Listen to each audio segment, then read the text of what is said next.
den her video her vil jeg vise spillet til danske grænse. Så vi starter med at starte spillet op her. Så vi ser, at der kommer en tekst om, der forklarer lidt om selve spillet. Det vil forklare hen ad vejen, så det fokuserer vi ikke lige på i dag. Så vi bare starter med at trykke start og komme ind i spillet med det samme. Så kan vi se, at der er en slags bane, en vej her, som du skal prøve at komme hen inden af. Og så har du din karakter her, så prøv at slippe væk fra ham manden her. Han prøver at fange, at du slippe væk. Og så kommer bane 2, hvor der så er 2 mænd. Så det gælder sådan set bare for dig at komme igennem de 3 baner, uden at blive fanget. Men så hvis du prøver at se at blive fanget her, hvad der sker, så står du nu ikke den skal prøve igen. Og så kommer tekst frem igen, og så kan du så starte forfra fra bane 1. Så skal vi prøve at se og klare den. Uden at blive fanget denne gang, kommer forbi ham her.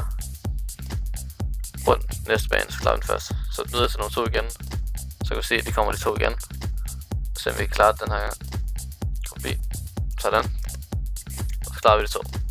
Og så nu kommer 3. bane, den sidste bane, som er helt klart den sværeste. Hvor der kommer 3. Som også er rimelig svær. Men hvis du har den rigtige teknik, så kommer du hele vejen igennem. Og kommer videre. Og kommer hen til den danske grænse. Og gennemfører spillet.